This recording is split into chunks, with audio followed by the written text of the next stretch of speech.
Alright guys, so this is a fanfiction idea that was actually voted on over on Patreon, which is always, if you'd like to get in on the Patreon action, just hit the link below, head on over to my Patreon and hit the one of the tiers, and if you hit the 4th tier, then you guys can send me requests for me to do here on YouTube.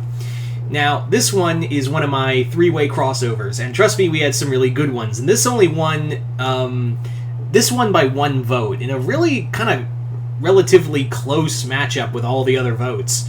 So, for reference, we had Reanimator, The Mummy, and Resident Evil. That only got 3 votes. Also 3 votes, Mars Attacks, Has Been Hotel, and Word Girl. This one with 5 votes, this was the silver medal one, Star vs. Witch and Amphibia. Then we had Ultraman, Sailor Moon, and Tenchi Muyo with the 3rd highest with 4 votes. Ladybug, Randy Cunningham, Danganronpa with 3 votes. Ninja Turtles, Danny Phantom, Alien with 3 votes. And with another 3 votes, Invader Zim, Doctor Who, and Killer Clowns from Outer Space. But this one won by 1. It was 6 votes. It beat out the other one by 1 vote. Which I thought for a hot second it was going to be like a tie. And that is, you can see right here, Glitchtex, Code Lyoko, and Terminator. So yeah, Glitchtex, Terminator, and Code Lyoko. This is going to be a fun one. So this story, so basically what happens in this story is that, Miko and High Five are on a mission. They're on one of their missions to capture a glitch, but this one's a lot different. Like, this glitch is vastly, like, more powerful. It's also a lot more sinister. Like, this one is more interested in attacking people, rather than, like, regular glitches where it's like, we're just here to cause mayhem and whatnot, and it's fun. This one's, like, outright seeking out and attacking people. So they have to capture it and reanalyze it. Turns out this glitch has been infected by something. That something is Xana. Xana used that glitch to piggyback his way into the Hinobi store HQ. Like, he's now gotten full access into it. After possessing a glitch, he's now going through all their files, but he's looking for something. He's not infecting anything, and yeah, he could easily unleash all the glitches they've captured, all the weapons, and use them, and even possess the glitch techs themselves. But it turns out Xana is digging around for something. Like, he is in, like, full search mode for a object. He's searching for something of importance. That thing of great importance is none other. That thing of great importance is none other than Skynet. Yeah, and you're probably wondering, well, what's Skynet got to do with the glitch techs? Well, we'll get to that. Meanwhile, in Paris, in France, a time portal has opened up, and it has unleashed a Terminator, a T-800 model, and this one has been given a special task. Like, this one has been given a very special task, and that task is to protect someone. Who that someone is, I'll get to in a moment. So, anyway, in this storyline,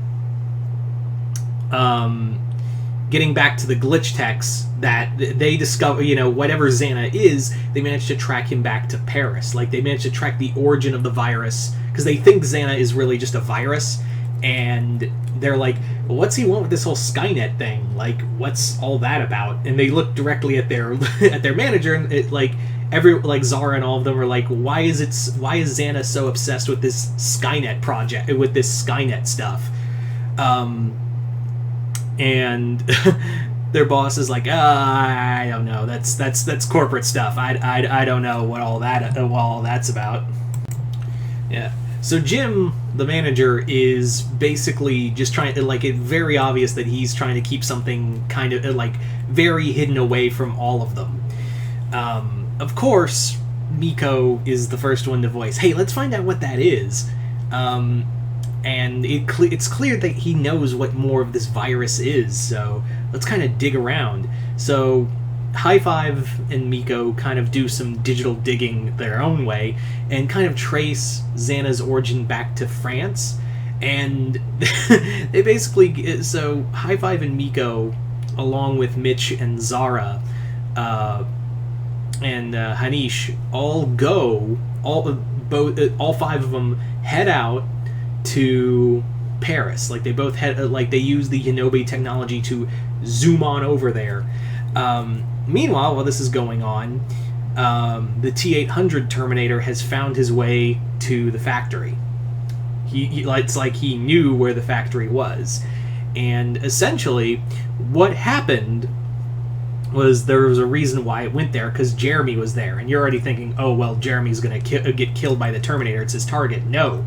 The Terminator was sent by Skynet to protect Jeremy for the time being, because it needs the technology from the Return to the Past machine. What's going to happen in the future is that Skynet is going to find the remnants of the factory, and that's going to be the template for them to Skynet to reverse engineer the Return to the Past machine and more or less use it as their template for the time machine they would use to send Terminators back to the past. Yeah. And the reason why they need Jeremy alive was that Jeremy is needed alive because the reason being is because he is the one who had all the notes on it. Like, he's the one who kept it alive, who kept the Return to the Past machine intact during Judgment Day. In the near future, Jeremy is going to, he's going to save the supercomputer. He's going to save the supercomputer from Judgment Day, and Jeremy needs to be kept alive long enough to do that. So the Terminator has been sent by Skynet to protect this human no matter what. Unfortunately, that doesn't go as well, because it turns out that someone else was sent back from the past. That being High Five from the future. Yeah, High Five went back from the future. See what I did there? To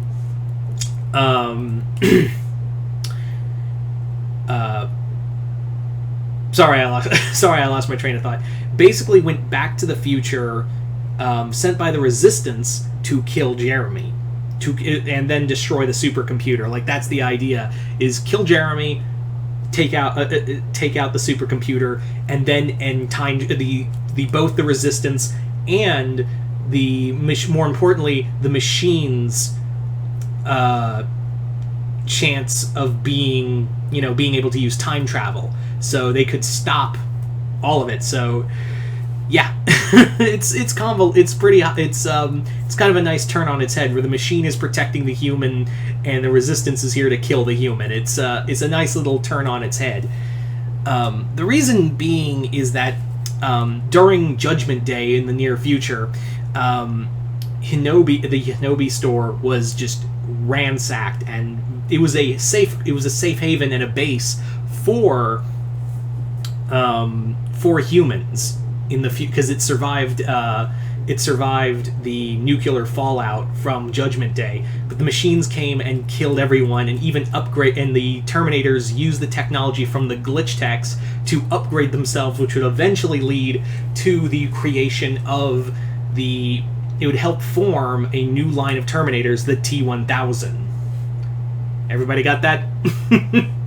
So that's where our story is right now, where it's essentially a all-out battle between all three factions, all gunning for each other. Now, Xana was going through Hinobi. Now, you're probably wondering, well, why did the Terminators first know about Hinobi at all? Because Hinobi helped design Skynet. Like, that was one of the secret projects they were working on. After the events of Terminator 2, Cyberdyne was reaching out to different people to help rebuild the Skynet program after losing everything. One of the people was the Hinobi project and the Hinobi stores. So they had a hand in Skynet. Xana was combing the internet, was like, what's this Skynet thing? Xana's whole thing in the past, because he doesn't exist in the future, is to not only preserve himself, but also fuse or replace Skynet so he can take over. Yeah, time travel, man. It'll fuck you up. That's what that is the vast majority of this story, is that it is a all-out war for the future. Xana's trying to protect himself and, create a new timeline. The Terminators are trying to protect Jeremy so they can start Judgment Day.